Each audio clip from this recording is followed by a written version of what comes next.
নমস্কার বন্ধুরা, mixed fusion সোমার পাকশালায় আপনাদের সবাইকে স্বাগত। আজকে আমি আপনাদের সাথে শেয়ার করব লাউয়ের ঘন্ট। বড়ি দিয়ে লাউ ঘন্ট এই রেসিপিটি সম্পূর্ণ নিরামিষ আর এটি একটি ট্র্যাডিশনাল রেসিপি। আগেকার দিনে মা ঠাকুমারা খুবই বানাতেন আর এই রেসিপিটি কিন্তু গরম ভাতের সাথে খেতে অপূর্ব লাগে। তো চলুন প্রথমেই এর জন্য আমি একটা নিয়ে নিচ্ছি লাউ। তো এই লাউটা আমি অর্ধেক ব্যবহার করব। তার জন্য খোসা ছাড়িয়ে আমি দেখুন এরকম লম্বা কুচি করে কেটে নিয়েছি। তো আপনারা চাইলে ডুমো ডুমোও কিন্তু কেটে নিতে পারেন। এবার একটা কড়াইয়ের মধ্যে দিয়ে দিচ্ছি সর্ষের তেল। পুরো রান্নাটাই আমি সর্ষের তেলে করব। আর এখানে আমি ভেজে নিচ্ছি প্রথমেই তেলের মধ্যে বড়িগুলো। তো তেলটা যখন গরম হয়ে যাবে ভালোভাবে, কাঁচা গন্ধটা চলে গেলে তবেই কিন্তু আমি বড়িগুলো দিলাম। দিয়ে একটু নাড়াচাড়া করে বড়িগুলোকে লাল করে ভেজে তুলে নেব। এবার ওই কড়াইয়ের মধ্যে যে তেলটা আছে ওই তেলের মধ্যে আমি এবার ফোড়ন দেবো। ফোড়নের মধ্যে দিয়ে দিচ্ছি শুকনো লঙ্কা একটা, আর দিয়ে দিচ্ছি এখানে তেজপাতা দুটো, আর দেবে একটু গোটা জিরে।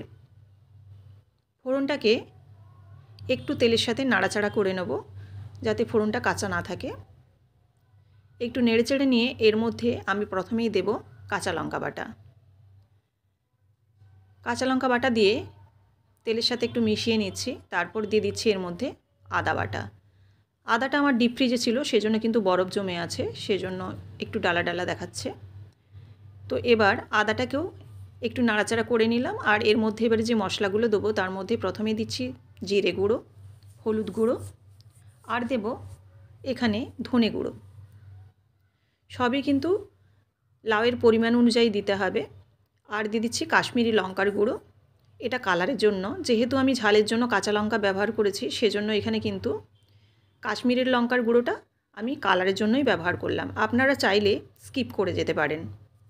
এবার মশলাটাকে কষানোর জন্য আমি দিয়ে দিচ্ছি জল। হাফ কাপের মতো জল দিয়ে দিচ্ছি। দিয়ে এবার মশলাটাকে কিন্তু খুব ভালোভাবে কষিয়ে নিতে হবে যাতে আদা এবং জিরে ধনের যে গন্ধ সে গন্ধটা, কাঁচা গন্ধটা চলে যায়। দেখুন খুব নাড়াচাড়া করে খুব ভালোভাবে কিন্তু কষিয়ে নিচ্ছি। এইভাবে প্রায় 4 থেকে 5 মিনিটের মতো কিন্তু আমি লো ফ্লেমে কষিয়ে নেব। এখানে যদি জলের আরও প্রয়োজন হয় তাহলে কিন্তু জল দিয়ে দিয়ে আপনারা কষাতে পারেন। দেখুন মোটামুটি এখানে মশলাটা কষানো হয়ে গেছে আর তেল ছাড়া ছাড়াও হয়ে গেছে। এবার এর মধ্যে কুচিয়ে রাখা লাউটা আমি এখানে দিয়ে দিলাম। লাউটাকে ধুয়ে নিয়েছি, ধুয়ে তারপর দিয়ে দিলাম। দিয়ে এবার নাড়াচাড়া করে নিচ্ছি। খুব ভালোভাবে কিন্তু মশলাটার সাথে নাড়াচাড়া করে মিশিয়ে নেব। যখন খুব ভালোভাবে মিশে যাবে তখন এর মধ্যে আমি দিয়ে দেব পরিমাণ মতো লবণ। লবণটা দেওয়ার পর এই লাউয়ের থেকে কিন্তু অনেকটাই জল বেরোবে আর এই জলেই কিন্তু লাউটা সেদ্ধ হয়ে যাবে। লবণটা দিয়ে নাড়াচাড়া করে নিলাম, করে ভালোভাবে মিশিয়ে নিয়ে এবার আমি দিয়ে দিচ্ছি ঢাকা। ঢাকা দিয়ে প্রায় 5 থেকে 7 মিনিটের মতো রেখে দেবো সিম জালে। তাতে হবে লাউটাও নরম হয়ে যাবে আর জলটাও অনেকটা বেরিয়ে যাবে।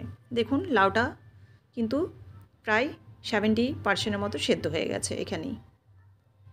এবার নাড়াচাড়া করে নিচ্ছি। নাড়াচাড়া করে কিন্তু বাকি যেটুকু সেদ্ধ হতে আছে সেটা সেদ্ধ হওয়ার জন্য অপেক্ষা করব।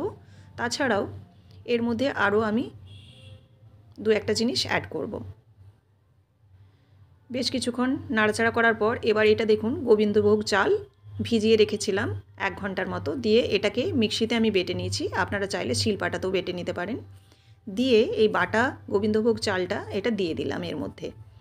আর দিয়ে দিলাম পরিমাণ মতো চিনি। যেহেতু নিরামিষ তরকারি, তাছাড়াও সবজির যেহেতু তরকারি, সেজন্য চিনিটা কিন্তু অবশ্যই লাগবে। এবার চিনিটা দেওয়ার পর এই চাল বাটা এবং যে চিনিটা দিলাম এটা ভালোভাবে মিশিয়ে নাড়াচাড়া করে নেব আরও 2 থেকে 3 মিনিটের মতো। আর এই গোবিন্দভোগ চাল বাটাটা দিলে এর মধ্যে অসাধারণ একটা ফ্লেভার আসবে। আর তাছাড়াও এই চালটা দিলে একটা লাউয়ের মধ্যে মাখো মাখো ভাব আসবে। নামাবার আগে আমি একটু ঘি দিয়ে দিলাম 1 চামচের মতো। ঘিটা দিয়ে নাড়াচাড়া করে নিচ্ছি। যারা গরম মশলা খান তারা এখানে গরম মশলাও অ্যাড করতে পারেন, তবে এখানে আমি গরম মশলা দিচ্ছি না। এবার ভেজে রাখা বড়িটাও দিয়ে দিলাম। বড়িটা চাইলে আপনারা একটু গুঁড়ো করেও দিতে পারেন, তাতেও কিন্তু খেতে খুব ভালো হয়।